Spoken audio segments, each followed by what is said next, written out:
உலகம் முழுவதையும் ஆண்டவருடைய வருகைக்கு ஆயத்தப்படுத்த போகிற ஒரு எழுப்புதல் அக்னி இந்தியாவிலே போடப்படுகிற காலம் வந்துவிட்டது.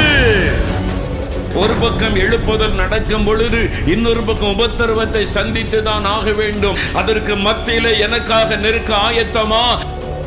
அந்த எழுப்புதல் அக்கனி அந்த அளவிற்கு மாற்றத்தை கொண்டு வந்தது. தமிழ்நாட்டில் இந்த மாற்றம் வரப்போகிறது, இந்தியாவில் இந்த மாற்றம் வரப்போகிறது.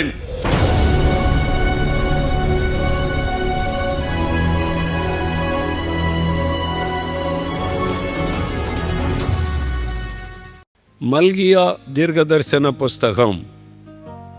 மல்கியா தீர்க்கதரிசன புஸ்தகம் 4ஆம் அதிகாரம் 5வது வசனத்தை வாசிக்க கேட்போம். மல்கியா 4ஆம் அதிகாரம் 5வது வசனம்.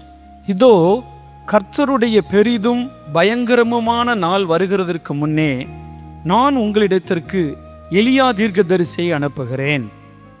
கர்த்தருடைய பெரிதும் பயங்கரமான நாள் வருகிறதற்கு முன்னே நான் உங்களிடத்திற்கு எலியா தீர்க்கதரிசியை அனுப்புகிறேன். 1 ராஜாக்கள் 17, 18, 19 அதிகாரத்தில் தான் எலியா தீர்க்கதரிசியை குறித்தும் தேவர் அவரை பயன்படுத்தின விதத்தை குறித்து நம்ம வாசிக்கிறோம். அதிலிருந்து 2ஆம் அதிகாரம் 2 ராஜாக்கள் 2ஆம் அதிகாரம் வரைக்கும் தேவன் அவரை பயன்படுத்தின விதத்தை வாசிக்கிறோம். அப்போ அவருடைய ஊழியம் முடிந்து விட்டது. தேவன் அவரை பரலோகத்திற்கு எடுத்து கொண்டு விட்டார். ஆனால் இங்கே வேதத்தின் கடைசி புஸ்தகம், பழைய ஏற்பாட்டின் கடைசி புஸ்தகத்தில் கடைசியாக சொல்லப்பட்ட ஒரு தீர்க்க தரிசன வார்த்தை இது. என்ன சொல்லப்பட்டிருக்கிறது? கர்த்தருடைய பெரிதும் பயங்கரமான நாள் வருகிறதற்கு முன்னே நான் உங்களிடத்தில் எலியா தீர்க்கதரிசியை அனுப்புகிறேன். கர்த்தருடைய பெரிதும் பயங்கரமான நாள், அதுதான் ஆண்டுடைய 2ஆம் வருகை. அவருடைய 2ஆம் வருகை தான் தீங்கு நாட்கள், கொடிதான காலம், பயங்கரமான காலம் என்பதாக வேதத்தில் சொல்லப்பட்டிருக்கிறார்.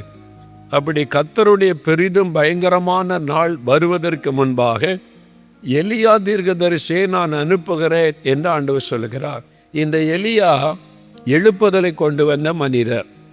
எலியாவின் மூலமாக ஒரு பெரிய எழுப்புதல் இஸ்ரவேல் தேசத்தில் உண்டானது.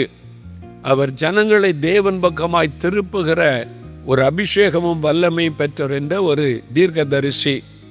ஆண்டவர் சொல்லுகிறார், அவனை நான் அனுப்புவேன் என்பதாக. இயேசு கிறிஸ்து முதல் முறை இந்த உலகத்தில் வந்தபோது எலியா தீர்க்கதரிசியாக ஒருவரை கர்த்தர் அனுப்பினார். பாதைகளை செவைப்படுத்தவும், இயேசுடைய வருகைக்கு முன்னால வழிகளை ஆயத்தப்படுத்தவும். தேவன் ஒரு காரியத்தை செய்ய போனால் அதற்கு முன்னால் ஒரு ஆயத்தம் ரொம்ப அவசியம். ஆண்டவர் செய்கிற ஒவ்வொரு காரியத்திற்கும் அவர் ஆயத்தங்களை செய்கிறதை வேத புஸ்தகத்திலே நீங்கள் பார்க்க முடியும். இஸ்ரவேல் மக்களை எகிப்தின் அடிமைத்தனத்தின் வெளியே கொண்டு வரும் முன்னால மோசேயை ஆண்டவர் எழுப்பி ஒரு ஆயத்த வேலைகளை ஆண்டவர் செய்கிறதை வேதத்திலே நம்ம பார்க்கிறோம். தாவீதை ஆண்டவர் எழுப்பி பெரிய திட்டத்தை நிறைவேற்ற முன்னால தாவீதை தேவன் ஆயத்தப்படுத்தி எழுப்புவதை நம்ம பார்க்கிறோம். அப்போஸ்தலர்களை பயன்படுத்துவதற்கு முன்னால 3.5 ஆண்டு காலம் தன்னோடு வைத்து அவர்களை ஆயத்தப்படுத்தினதை நம்ம புதிய ஏற்பாட்டிலே வாசிக்கிறோம். ஆண்டவர் எந்த காரியத்திற்கு ஒரு ஆயத்தத்தை செய்து அதன் பிறகு தன் திட்டத்தை நிறைவேற்றுகிறார். ஆண்டவர் முதல் முறை இந்த உலகத்தில் வந்தபோது அதுக்கு ஒரு ஆயத்த ஒரு ஊழியத்தை செய்ய எலியாவின் ஆவியை பெற்ற ஒரு மனிதனை கர்த்தர் அனுப்புகிறார். அதை நம்ம வேதத்தில் பார்க்கிறோம். மத்தேயு 11ஆம் அதிகாரம் 14ஆம் வசனத்தை வாசிக்க கேட்போம். மத்தேயு 11:14. நீங்கள் ஏற்றுக்கொள்ள மனதாயிருந்தால் வருகிறவனாகிய எலியா இவன்தான்.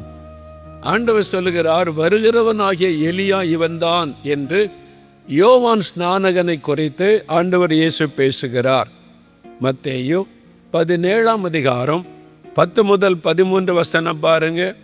எலியா வந்தாயிற்று என்று ஆண்டவர் சொல்லுகிறார். அந்த தீர்க்க தரிசனம் நிறைவேறிவிட்டது, ஆயத்தப்படுத்துகிற எலியா வந்தாயிற்று என்று யோவான் ஸ்நானகனை குறித்து ஆண்டவர் சொல்லுவதை நாம் இங்கே வாசிக்கிறோம். அப்போ யோவான் ஸ்நானகன் இயேசுடைய வருகைக்கு ஊழியத்தை ஆரம்பிப்பதற்கு முன்பாக சில மாத காலம் ஒரு ஆயத்த ஊழியத்தை செய்கிறார். இயேசுடைய வருகைக்கு ஊழியத்திற்கு ஆயத்த வேலைகளெல்லாம் செய்து முடிக்கிறார். அதற்காக தெரிந்து கொள்ளப்பட்டவர் தான் யோவான் ஸ்நானகன். ஆனால் அவரை குறித்து வேதம் என்ன சொல்லுகிறது? தேவதூதன் சகரியாவிடத்திலே வந்து யோவானுடைய பிறப்பை குறித்து அறிவிக்கும் பொழுது ஒரு வார்த்தை சொல்லுகிறார். லூக்கா 1:16-17. அவன் இஸ்ரவேல் சந்ததியாரில் அநேகரை அவர்கள் தேவனாகிய கர்த்தரிடத்திற்கு திருப்புவான். பிதாக்களுடைய இருதயங்களை பிள்ளைகளிடத்திற்கும் கீழ்ப்படியாதவர்களை நீதிமான்களுடைய ஞானத்திற்கும் திருப்பி உத்தமமான ஜனத்தை கர்த்தருக்கு ஆயத்தப்படுத்தும்படியாக அவன் எலியாவின் ஆவியும் பலமும் உடையவனாய் அவருக்கு முன்னே நடப்பான் என்றான். அவன் எலியாவின் ஆவியும் பலமும் உள்ளவனுமாக முன் நடப்பான். அவன் ஆயத்த வேலைகளை செய்வான். ஆண்டவருடைய வருகைக்கு முன்னால ஆயத்த ஊழியத்தை நிறைவேற்றுவான். அவன் எலியாவின் ஆவி உடையவனும் பலமுள்ளவனுமாயிருப்பான் என்று தேவதூதன் அறிவிக்கிறதை பார்க்கிறோம். அவன்தான் இந்த எலியாவின் அபிஷேகமும் ஆவியும் பலனும் பெற்ற யோவான் ஸ்நானகன் என்பதாக வேதத்திலே பார்க்கிறோம். ஆண்டவர் யோவான் ஸ்நானனை எலியாவை போல பயன்படுத்தி ஒரு பெரிய ஆயத்த வேலை செய்கிறார். வசனம் சொல்லுகிறது, அவன் திருப்புவான். பிள்ளைகளுடைய இருதயத்தை தகப்பனுக்கு நேராகவும் தகப்பன்மாருடைய இருதயத்தை பிள்ளைகளுக்கு நேராகவும் திருப்புவான். அவருடைய இருதயத்தை திருப்புகிற ஒரு வல்லமை பெற்றவன், இருதயத்தை திருப்புகிற ஒரு அபிஷேகம் பெற்றவன் என்பதாய் அவரை குறித்து வேதம் நமக்கு சொல்லுகிறது. லூக்கா 3:2 முதல் வாசித்தால், யோவானுக்கு தேவனுடைய வார்த்தை உண்டாயிற்று. கர்த்தர் அவரோடு பேசுகிறார். யோவானோடு பேசி அவர் ஊழியத்தை தொடர்ந்து வாசித்து பாருங்க. அவரிடத்திலே ஜனங்கள் வர்றாங்க, பொது ஜனங்கள் வந்து நாங்கள் என்ன செய்யணும் என்று கேட்கிறார்கள். மனம் திரும்புதலை பற்றியும் மனம் திரும்புதலுக்கேற்ற கனி கொடுப்பதை குறித்தும் அவர்களோடு பேசுகிறார். ஆயக்காரர்கள் வருகிறார்கள், நாங்கள் என்ன செய்ய வேண்டும் என்று கேட்கிறார்கள். அவர்களுக்கு ஏற்ற ஒரு போதனையை அவர் செய்கிறார். அதே மாதிரி போர் சேவகர்கள் அவங்க வந்து கேட்கிறாங்க, நாங்கள் என்ன செய்ய வேண்டும்? லஞ்சம் வாங்கக்கூடாது, பொய் வழக்கம் போடக்கூடாது என்பதை போன்ற ஆலோசனைகளை சொல்லுகிறார். அப்போ ஜனங்களுக்குள்ளே ஒரு மனம் திரும்புதல், தேவன் பக்கமாய் திரும்புகிற ஒரு இருதயம், இதை யோவானை கொண்டு தேவன் செய்து முடித்தார் என்பதை நம்ம பார்க்கிறோம். இப்போ ஆண்டவர் சொல்லுகிறார், அது முடிந்து போனது, அவனுடைய ஊழியம் முடிந்து விட்டது. இயேசு வந்து ரட்சிப்பை நிறைவேற்றி விட்டார். இப்போ கடைசி காலம், இனி கர்த்தருடைய பெரிதும் பயங்கரமான ஒரு நாள் வரப்போகிறது. அது இயேசுடைய 2ஆம் வருகை. அதற்கு வழியை ஆயத்தப்படுத்தும்படிக்கு நான் எலியாவை நான் அனுப்புவேன் என்று ஆண்டவர் சொல்லுகிறார். அந்த எலியா யாரு? இந்த கடைசி காலத்தின் எலியா யாரு? ஆண்டவருடைய வருகைக்கு வழிகளை செவைப்படுத்துகிற எலியா யார்? எந்த எலியாவை தேவன் அனுப்புவேன் என்று சொல்லுகிறார்? அந்த நாட்களில் ஒரு சின்ன தேசம் இஸ்ரவேல் தேசம். அவங்கெல்லாம் கர்த்தரை அறிந்து பின்வாங்கி போனவர்கள். ஒரு எலியா போதும். ஆனால் இந்த கடைசி காலத்தில் 145 கோடி மக்கள் உள்ள பெரிய தேசம், 8.5 கோடி மக்கள் இருக்கிற ஒரு பெரிய மாநிலம் தமிழ்நாடு. ஒரு எலியா போதாது, அவருக்கு எலியாக்கள் வேண்டும். எலியாக்களை எழுப்ப வேண்டும். எழுப்புதலுக்காக வழிகளை செவ்வைப்படுத்துகிற எலியாக்கள்.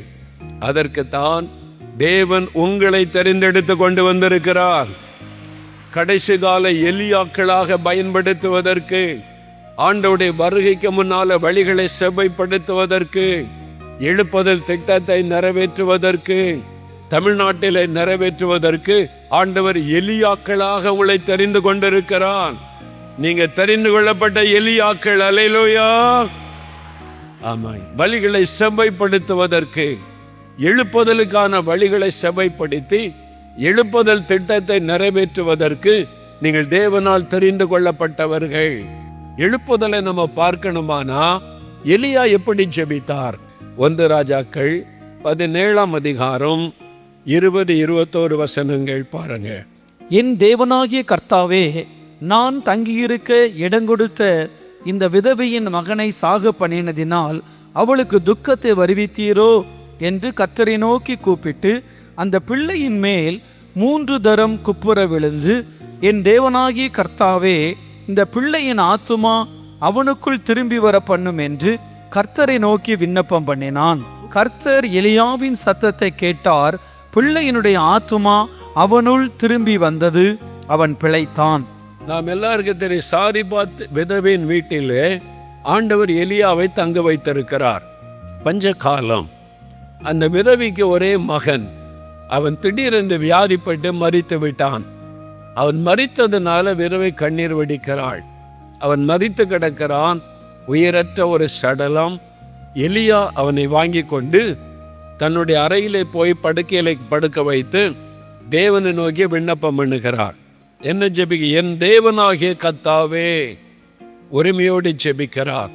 இந்த பிள்ளையின் ஆத்மாவை இவனுக்குள்ளே திரும்பி வர பண்ணும் அதிகாரத்தோடு ஜெபிக்கிறார். பாருங்களேன், எலியா உரிமையோடு ஜெபிக்கிறார், அதிகாரத்தோடு ஜெபிக்கிறார். என் தேவனாகிய கர்த்தாவே, நீங்கள் ரட்சிக்கப்பட்டு அபிஷேகம் பெற்று ஆண்டவரோடு ரொம்ப க்ளோஸாக இருந்தீங்கன்னா ஆண்டோட்ட போகும்போது சொல்லலாம், என் தேவனாகிய கர்த்தாவே, உம்முடைய பிள்ளை நான் வந்திருக்கிறேன், உம்முடைய மகன் வந்திருக்கிறேன், உம்முடைய மகள் வந்திருக்கிறேன், நான் கேட்குறேன், இந்த அற்புதத்தை செய்யுங்க அப்படின்னு சொன்னா தகப்பனால மறுக்க முடியுமா? சொல்லுங்க. கர்த்தர் எலியாவின் சத்தத்தை கேட்டார். மரித்த போன பிள்ளை உயிர் பெற்று எழும்பினது. அல்லேலூயா. அப்ப நீங்க ஜெபிச்சா ஆண்டவரால மறுக்க முடியுமா? ஜபமும் பண்றதில்லை, பைபிளும் வாசிக்கிறது இல்லை, என்ன எப்பவும் உலக காரியத்தில் இருக்கிறது. நீங்க போய் ஜெபம் பண்ண ஆண்டவர் என்ன சொல்லுவாரு? நீ ஒழுங்கா ஜபமே பண்றதில்லை, என் சமூகத்தில் வருவதே இல்லை, என் சமூகத்தில் காத்திருப்பதில்லை. தலைவலி வந்தா வர்ற, வயிற்று வலி வந்தா வர்ற, ஒரு பிரச்சனை வந்தா மட்டும் வர்ற, மற்ற நேரம் என்ன தேடுறியா? நீ வருவதே இல்லை. இப்போ எனக்கு இதை செய்யுங்கன்னா நான் எப்படி செய்ய முடியும்? ஆண்டவர் சொல்லுவார்ல. அப்போ ஆண்டவரோட உள்ள ஐக்கியம் ஸ்ட்ராங்கா இருக்கணும். உங்களுடைய ஜெபம், உங்களுடைய தியானம், தேவனுக்கு கொடுக்கிற நேரம், அதில் ஸ்ட்ராங்கா இருந்தீங்கன்னா நீங்க உரிமையோடு சொல்லலாம், ஆண்டவரே, உம்முடைய பிள்ளை வந்திருக்கிறேன், உம்முடைய மகன் வந்திருக்கிறேன், எழுப்புதலுக்காக என்னை தெரிந்து கொண்டீங்களே, என்னை அபிஷேகம் பண்ணீங்களே, நான் வந்திருக்கிறேன், இந்த அற்புதத்தை செய்யுங்க இயேசுவின் நாமத்தினால. சொன்ன உடனே அற்புதம் நடக்கும். அல்லேலூயா சொல்லுங்க. அல்லேலூயா. என்ன அற்புதம் நடக்கிறது? மரித்து போன மகன் உயிர் பெற்று எழும்புகிறான். இதுதான் முதலாவது ஜெபம். நல்ல கவனிங்க. அந்த பையன் மரிச்சிட்டான், இறந்துட்டான், ஆத்மா எடுத்துக்கொள்ளப்பட்டு விட்டார். அவன் உயிர் பெறுவதற்கு ஜெபிக்கிறான். ரோமர் 6:23 சொல்லுகிறது, பாவத்தின் சம்பளம் மரணம், பாவம் செய்கிற ஆத்மா சாகும். உங்க தெருவில் எத்தனை ஆத்மாக்கள் மரித்து கிடக்கிறாரு? பாவத்தினால ஆத்மா மரித்து கிடக்கிறது. மதுபான பழக்கம், போதை வஸ்துகள், ஆண்டவரை அறியாத நிலைமை, உலக சிற்றின்பத்தில் உங்க கண்ணுக்கு முன்னால நிறைய ஆத்மாக்கள் மரித்து கிடக்கிறது. நீங்க வேலை செய்யற இடத்துல, படிக்கிற இடத்துல, பிசினஸ் பண்ற இடத்துல நிறைய ஆத்மாக்கள் பாவத்தினால மரித்து கிடக்கிறது. அந்த ஆத்மாக்கள் உயிர் பெற்று எழும்பணும். எப்போ எழும்போம்? ரட்சிக்கப்பட்டால் அது உயிர் பெற்று எழும்போம். அப்ப மரித்து கிடக்கிற ஆத்மாக்கள் ரட்சிக்கப்படுவதற்காக ஜெபிக்கணும். அதான் எலியாவுடைய முதல் ஜெபம். மரித்து கிடக்கிற மக்கள், பாவத்திலே மரித்து கிடக்கிற மக்கள் ரட்சிக்கப்படணும், இயேசுவின் ரத்தத்தினால கழுவப்படணும், ஆண்டவனுடைய வல்லமைக்குள்ள வரணும். பாவத்தில் மரித்து கிடக்கிற வாலிபர்கள் உயிர் பெறணும், பாவத்தில் மரித்து கிடக்கிற வாலிப பெண் பிள்ளைகள் ரட்சிக்கப்பட்டு உயிர் பெறணும், நித்திய ஜீவனை பெறணும். அதுக்காக ஜெபம். அப்ப முதல் ஜெபம் ஆத்துமாக்கள் ரட்சிக்கப்படுவதற்கு, பாவத்தில் இருக்கிற ஆத்துமாக்கள் மீட்கப்பட, பாவத்திலே மரித்து கிடக்கிற மக்கள் உயிர் பெற்று எழும்ப நீங்க ஜெபிச்சா அது நடக்கும். ஆமே, நீங்க ஜெபிச்சா அது நடக்கும். உங்க தெருவில் இருக்கிறவங்க பாவத்தினால மரித்து கிடக்கிற ஆத்துமாக்கள் எல்லாம் ரட்சிக்கப்பட ஜெபிச்சு பாருங்க, அவங்கெல்லாம் ரட்சிக்கப்படுவாங்க. ஆமென், அல்லேலூயா. விசுவாசிக்கிறீங்களா?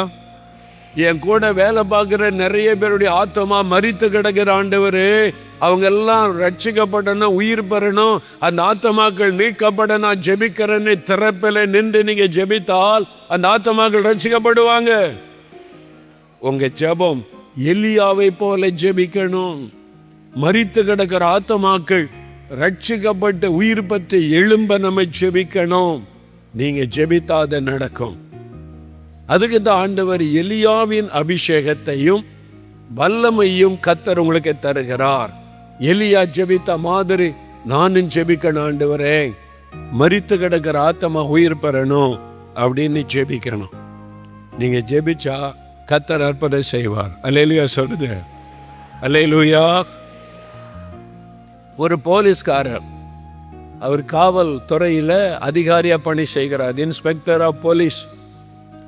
அப்படின்னா அவங்களுக்கு ஒரு கெத்து இருக்கும், போலீஸ் அப்படின்னு. அவர் வேலை முடிச்சுட்டு டியூட்டி முடிஞ்சு வீட்டுக்கு வந்தால் குடிச்சிட்டு தான் வருவார். நல்லா குடிச்சிட்டு போதையில் தான் வருவார்.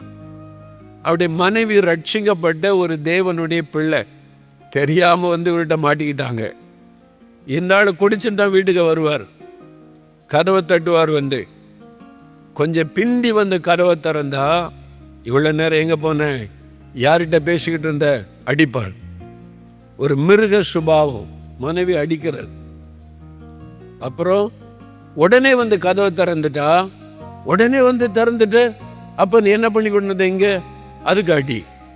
உடனே திறந்தாலும் அடி, பிந்தி வந்தாலும் அடி. குடிக்காரன்ல குடிச்சிட்டு போதையில் மனைவி அடித்தாதான் அந்த ஆளுக்கு தூக்கமே வரும். இந்த சகோதரி பாவம் அடி வாங்கிட்டு ரூமில் போய் ஜெபம் பண்ணுவாங்க, அழுது அழுது, என் கணவரை ரட்சியும் ஆண்டவரே எண்ணி. இந்த மாதிரி சில வருடங்கள் உபத்திரம். ஒரு கடற்கரை ஓரத்தில் அவங்க வீடு இருந்தார். ஜன்னலை திறந்தா கடல் தெரியும். கடற்கரை ஓரத்தில் போலீஸ் குவார்டர்ஸில் அவங்க தங்கியிருந்தாங்க. இப்போ ஒரு நாள் வந்து அவரை ராத்திரியில் லேட்டாக தான் வந்தார். வந்தவருக்கு மனைவி அடித்து வேதனைப்படுத்திட்டு அப்படியே படுத்துட்டார். பெட்டில் போய் படுத்துட்டார். இந்த சகோதரி பக்கத்து ரூமில் போய் முழங்கால் போட்டு அழுது ஜெபிச்சாங்க. என்ன ஜெபிச்சாங்க? இந்த ஆளு தலையில் வந்து என்ன கட்டிட்டாங்களா ஆண்டவரே, அப்படி அழலை. எனக்கு ஏன் இந்த மாதிரி ஒரு வாழ்க்கை, அப்படி அழலை. என் கணவருடைய ஆத்மா விலையேற பெற்றது, அவருக்காகவும் சிலுவையில் மரிச்சிங்களே, என் கணவரை ரட்சியும் ஆண்டவரே, பாவத்தில் மரித்து கிடக்கிற அவர் உயிர் பெறணும்னு ஜெபம்னாங்க. கண்ணீரோடு ஜெபிச்சாங்க. பல நாள் ஜெபிச்சாங்களா, இன்றைக்கும் ஜெபம் பண்ணிக்கிட்டு இருந்தாங்க. திடீர்னு இவருக்கு இந்த போதை தெளிஞ்சது. கொஞ்ச நேரம் ஆன உடனே படுக்கையில் படுத்திருந்தவர் விழிச்சு பார்த்தார். ஜன்னல் திறந்திருந்தது, கடல் தெரியும். திடீரென்று அவர் பார்த்தா கடலுக்குள்ள இருந்த இந்த ராத்திரி நேரம் பிரகாசமான ஒரு சிலுவை அப்படியே எழுப்பி வருது. அந்த காட்சி அவர் பார்க்குறாரு. கடலுக்குள்ள இந்த என்னதோ வருது அப்படி இன்னும் உற்று பார்த்தா இவரை நோக்கி பக்கத்தில் வர வர வர அது ஒரு சிலுவை. அது அப்படியே ரத்த சிவப்பாய் மாறினார். அதை பார்த்த உடனே ஒரு பயம், உள்ளத்தில் ஒரு பயம் வந்தது. இந்த சிலுவை என்னை நோக்கி வருதுன்னு பயம். அதை பார்த்த உடனே பயம் வந்தது மாத்திரம் இல்லை, பாவ உணர்வு வந்தது. ஐயோ நான் ஒரு பாவின்னு சொல்லி இந்த பயத்தில் என்ன சரி மனைவி எங்கன்னு தேடுனா பக்கத்து ரூமில் அழுது ஜெபிக்கிற சத்தம் கேட்குது. அவங்க அழுது ஜெபிக்கிறாங்க. இவர் பயந்து ஓடி போய் கதவை தட்டுறார். கதவை தரன்னு. அவன் என்னடா இந்த மனுஷன் நடுராத்திரில் இப்படி பண்ணுறாருன்னு சொல்லி கதவை திறந்து வந்தா அவர் சொல்ல, அதோ பாரு சிலுவை வந்து நிற்குது, சிகப்பு கலராக இருக்குது. ஐயோ நான் ஒரு பாவி, குடிகாரன் ஆயிட்டேன், 1 hour அடித்த தொந்தரவு பண்ணிட்டேன், என்னை மன்னிக்கிறதுக்காக ஜெபம் பண்ணு, என்னை காப்பாத்துன்னு முழங்கால் போட்டார். அன்னைக்கு மனம் திரும்பினவர் தான் ஆண்டவர் மாத்திட்டார் தலைகீழா. அல்லேலூயா. எலியாவை போல பாரம் எடுத்து ஒரு ஆத்மா ரட்சிக்கப்பட நீங்க ஜெபிச்சீங்கன்னா கட்டாயம் அவங்க ரட்சிக்கப்பட்டு எழும்புவாங்க, உயிர் பெறுவாங்க. உங்க ஆபீஸில் இருக்கிறவங்க, உங்க கூட வேலை பார்க்குறவங்க, உங்க தெருவில் இருக்கிறவங்க, கூட படிக்கிறவங்க, ரட்சிக்கப்படாத எந்த ஆத்மாவை பார்த்தாலும் அவங்க பாவத்துல மரித்து கிடக்கிறார்கள் என்பதை அறிந்து நீங்க ஜெபிக்கணும். அவங்க உயிர் பெறணும், ரட்சிக்கப்படணும் அப்படின்னு ஜெபிக்கணும். ஜனங்கள் ரட்சிக்கப்பட தேவனுடைய ராஜ்யம் கட்டப்படும். அதுதான் எழுப்புதலை பரவ செய்யும். ஒவ்வொருத்தரும் அப்படி ஜெபிக்க ஆரம்பிச்சா, ஒவ்வொரு மூலமாக ஆத்மாக்கள் ரட்சிக்கப்பட பெரிய ஒரு மாற்றம் பட்டணத்தில் உண்டாகிவிடும். அல்லேலூயா. அப்ப எலியா மாதிரி ஜெபிக்கணும். அதனாலதான் 1 தீமோத்தேயு 2:1 எல்லா மனுஷருக்காக ஜெபம் பண்ணுங்க ஆண்டவர் சொல்றார். எல்லா மனிதருக்காக ஜெபம் பண்ணுங்கள்.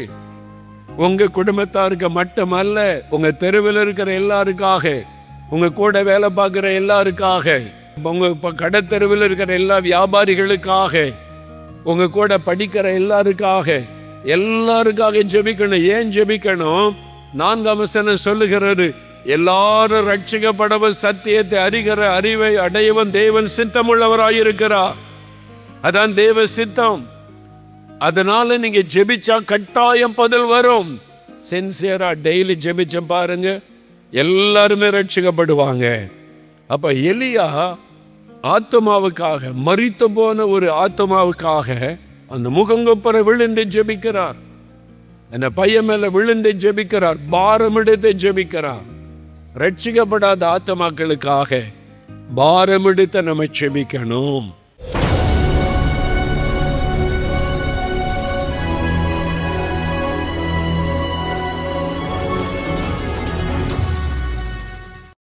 பிரியமானவர்களே, எலியாவின் தேவன் எப்படி ஜெபத்தை கேட்டு பதில் கொடுக்கிறார் என்பதை நீங்கள் கேட்டீர்கள்.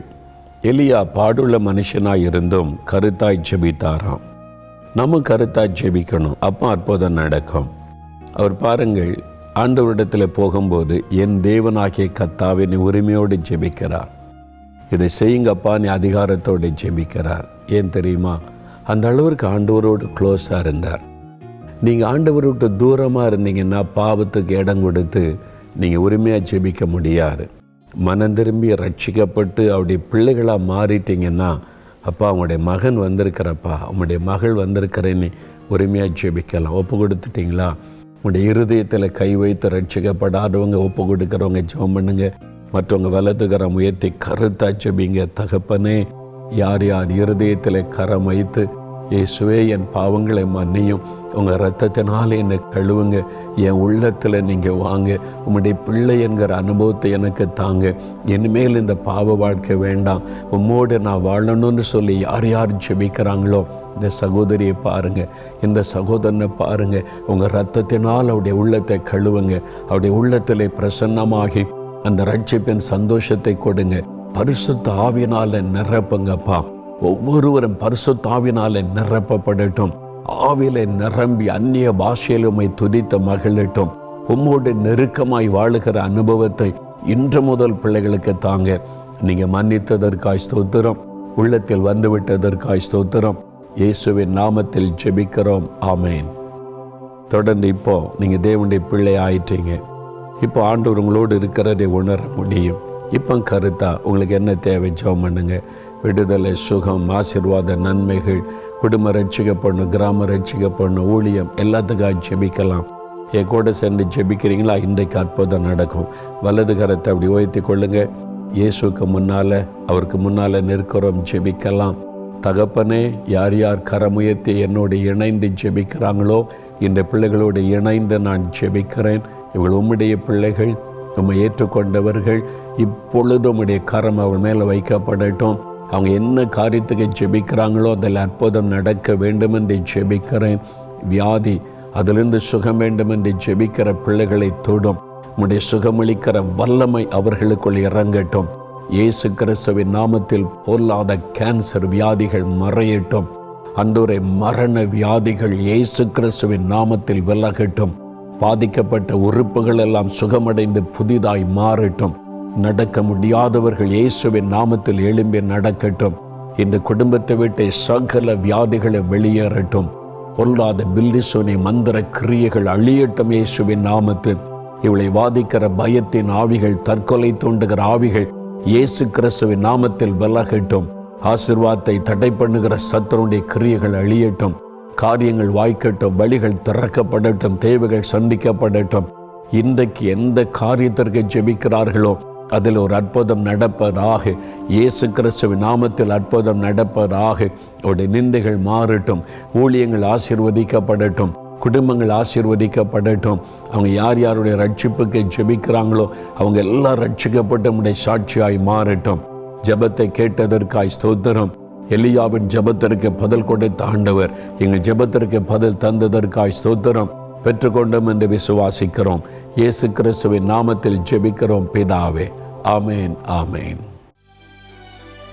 For further details and prayer support, contact Jesus Redeems Ministries, Nalumavudi, Thoothukudi District, 628-211. Our phone number 04639-353535. info@jesusredeems.org. Our website www.jesusredeems.com. God bless you.